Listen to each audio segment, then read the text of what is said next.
my brother said. "You're a disgrace." And my father's hand slammed the table like a gavel. They thought the verdict was final. That night, a porch light flicked on across the street. One small circle of mercy. And that's where my new life began. People tell you family is your safest place. Sometimes it's a room where the locks face the wrong direction. I am Eleanor Parker, but the people who've earned it call me Nell. I am 78 now. My hands look like a map someone folded too many times. Every crease remembers the old roads and the detours. If you come to my house, you will smell cinnamon, hear a radio that doesn't argue, and find a stack of bowls, because soup is the only apology I trust. I did not always live like this. I grew up in a small house that carried sound like a church carries echoes. Roy, my older brother, believed in rules more than he believed in God. Walter, our father, believed in work more than he believed in kindness. Mama believed in not making things worse. 3 beliefs, and none of them made a home. Roy's rules were simple and heavy. Don't speak unless spoken to. Don't cry where men can see. Don't embarrass the family. He wore those rules like a jacket he never took off, even when it was hot. "Someday you'll thank me," he'd say, after a lecture that felt like a shove you never saw coming. "Someday you'll learn how to behave." I learned instead how to disappear while standing perfectly still. I had small joys I kept quiet. A library card, a notch on the back fence where I could see the evening sky, the secret thrill of a good report card folded into my dress pocket. I learned to count the seconds between my father's footfalls when he was climbing the front steps after a long day. I could tell by the 3rd step whether I should stay in the kitchen or make myself useful in a different room. Survival is an arithmetic you don't realize you're good at until someone else ruins the math. Then there was Cal. He worked at the hardware store and had a grin that made you believe in Saturdays. He never told me to smile. He just made me forget I wasn't. He walked me home the long way so we could talk about books and shelves and futures. When we sat on the library steps, he looked at my hands like they were building something. I was 17 when I learned 2 truths at once. You can be loved, and you can be punished for it. When I told Cal I was pregnant, he didn't run. He took my hands and said, "We'll figure it out." He said we like a bridge. You could drive a life across. I told Mama first. She sat very still and held the edge of the table like it might float away. "Your father," she whispered, "will not understand." It was the kindest possible verb for a man who liked to turn understanding into a weapon. Roy heard before Walter did. Bad news moves uphill even when you try to hold it. He stood in my doorway with his arms crossed, a judge without robes. "You've ruined everything," he said. "Do you even know who the father is?" The cruelty of the question wasn't in the doubt. It was in the pleasure he took in asking it. When Walter knew, the house changed temperature. He hit the table so hard, the salt jumped. "You will give it up," he said, as if a child could be surrendered like a defective toaster. "You will not shame this family." Roy nodded, pleased to be useful. "What about me?" I asked. My voice surprised me by arriving. "You are ours," he said. "You will do as you are told." I had never felt so alone while so many people claimed ownership. That night, sitting on the edge of my bed with a heartbeat inside me that didn't know yet how uninvited it was, I decided that belonging would not be given to me. I would make it. I remembered the house across the street with the porch light that always came on at dusk. Mrs. Delaney lived there. a widow whose laugh could find its own way home.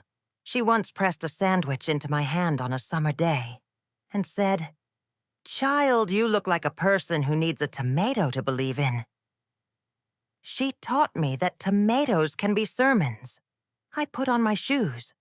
I moved like someone who knows the floorboards. Secrets. The screen door complained softly. I shushed it like a friend who tells jokes at funerals. Walter's radio mumbled something about weather. Roy snored like a man satisfied with the order he has installed. I crossed the street. When Mrs. Delaney opened the door, she didn't ask questions first. She looked at my eyes, stepped aside, and said, "I just made tea." It was the exact amount of permission I needed. In her kitchen, nothing was staged for inspection. There were crumbs that had earned their place, and a dish towel that had been promoted to veteran. She handed me a mug that understood hands. "Say it," she said. And I did. It came out jagged and repeated in places, but it came out. She listened. When I was empty, she filled my cup again and said, "Is Cal good?" "He is," I said. "But he's young. And Walter is... Walter. Babies don't need perfect fathers," she said. "They need safe mothers." "How do I become that?" I asked, a girl with a question that had been waiting since she was 5. "With people," she said. "And with paper." Paper? The word surprised me. I had thought of paper as something school demanded and men signed. "We'll go to the school counselor in the morning," she said. "We'll ask about programs and forms.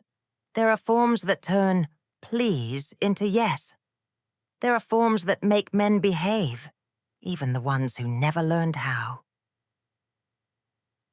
We made a plan like a grocery list. Counselor, doctor, a job that pays cash in the short term, a place in case I had to leave fast. She scribbled names. Ms. Hart at the high school, Nurse Dotson at the clinic, Pastor Lewis who ran a pantry without nosy questions. When I left her house, just before the neighborhood stray cat made his round, the porch light was still on. She handed me a small envelope with bus tokens and a note. "Return the cup whenever you can.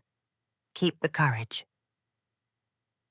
By noon the next day, I had met Miss Hart, who had a filing cabinet full of miracles that wore boring names. She told me about alternate credit so I could finish school on a different schedule. She had a list of safe apartments with landlords who believed in second chances. She explained restraining orders without scaring me, only laying out how paper can say stop when your mouth shakes. "We'll also connect you to a prenatal clinic," she said. "Free. Confidential." She spoke like a person who knew that information is a kind of food. Cal showed up at Mrs. Delaney's porch with his heart in both hands. "I'll do whatever is right," he said. "If that means working 2 jobs, I'll work 3. If that means we wait to get married until you finish school, we wait. If that means you throw pickles at me at 2 in the morning, I will find a jar and stand still." There are proposals inside sentences that never use the word marriage. We practiced leaving quietly. In the mornings, I took a small bag with my books, birth certificate copy Ms. Hart helped me get, and the bus tokens. I ducked down blocks where Roy's friends didn't linger. I learned the sound of my own breath when it decided to help me. When the confrontation came, and it was always coming, it happened over potatoes. Roy grabbed my wrist hard enough to make the world blink. "You will do as you're told," he said. "You will apologize to Dad. You will give up that baby." I set the peeler down.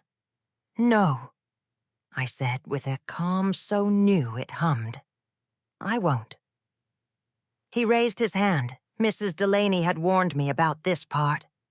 Paper before panic. I stepped back, picked up the phone, and dialed the number on the card Ms. Hart had given me. Officer Ramirez answered.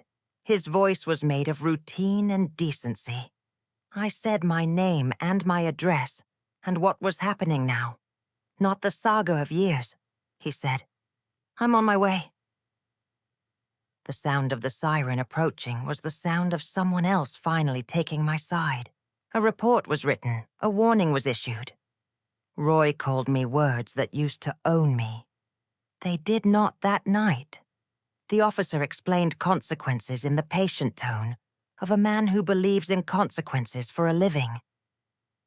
Walter glowered and muttered, "About family business." Officer Ramirez said, "Family is my business when the law's invited."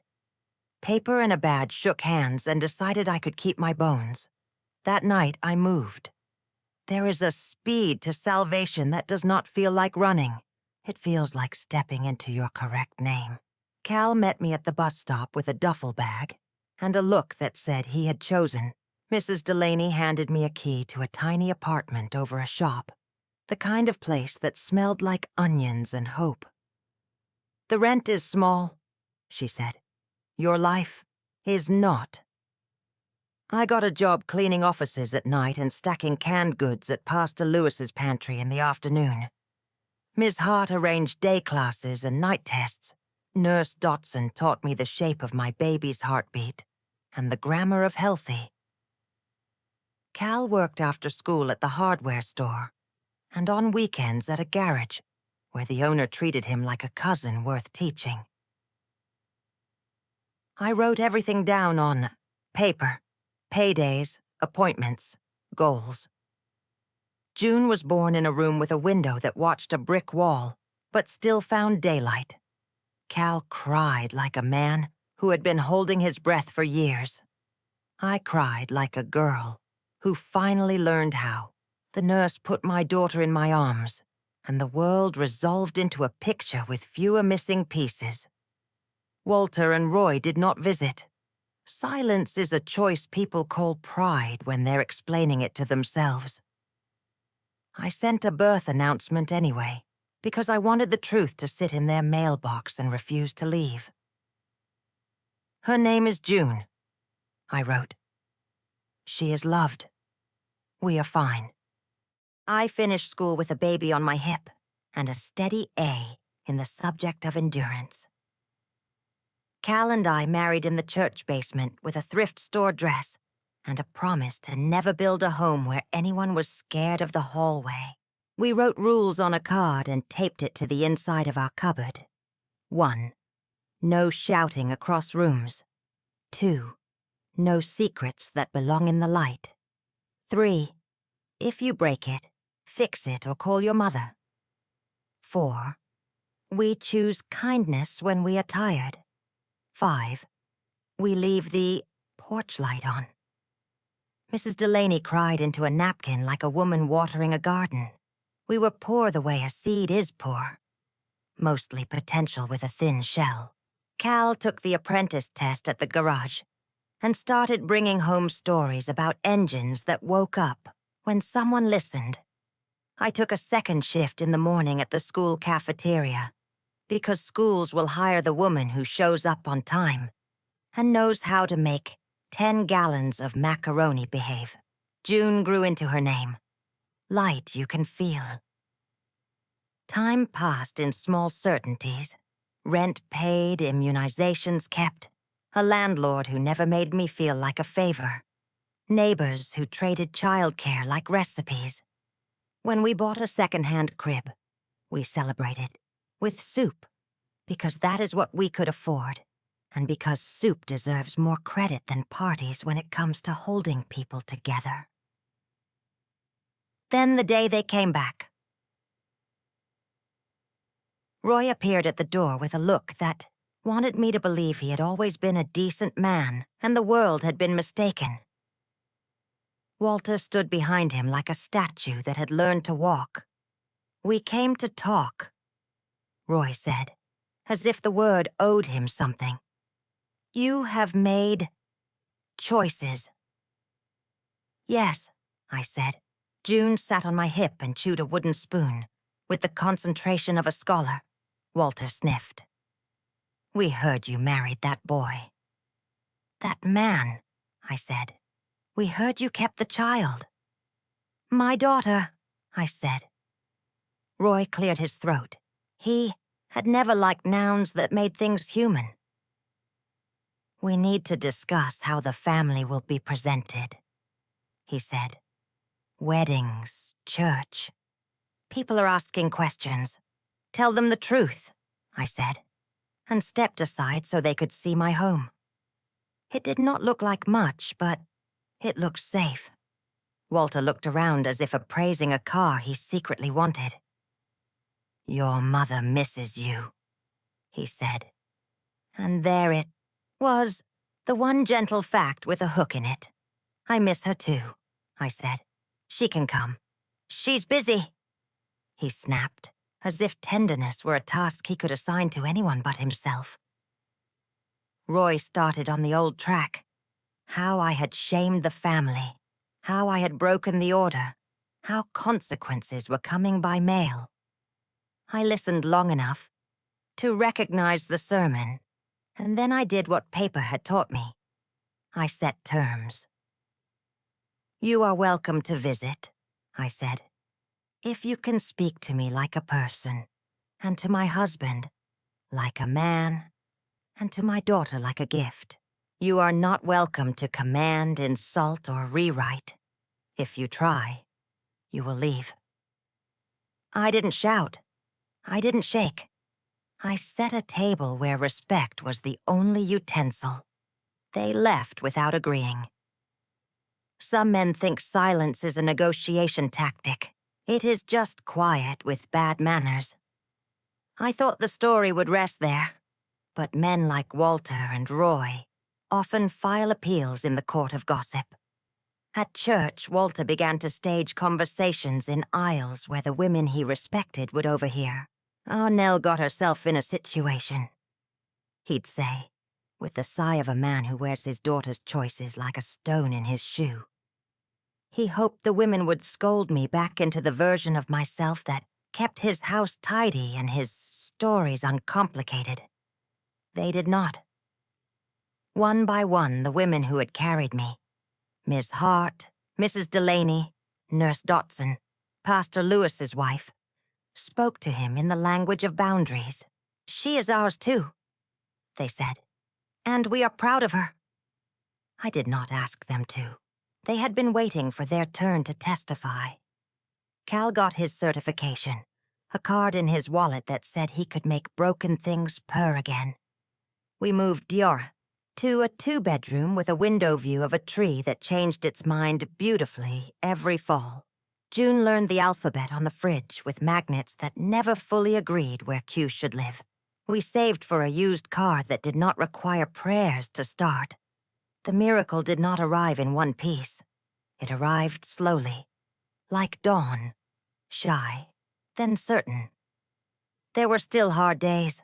On the day our car refused to cooperate and Cal was late and the landlord's nephew parked in our spot, I stood with my forehead against the door and asked the universe for a receipt. On the day June ran a fever and I had no sick leave left, I held her and counted the beats between my hope and my fear. On the day a bill arrived that seemed to have been written by someone who had never met cash, I took Mrs. Delaney's old advice. Paper before panic. I called. I explained. I set up $20 every Friday and kept my promise. When Cal's mother got sick, we learned that being a good daughter-in-law can feel like being a professional driver. You shuttle between hope and pharmacy, prayer and paperwork. I did it because love is a verb with chores. Cal said thank you with hands on my shoulders that made me feel 20 again.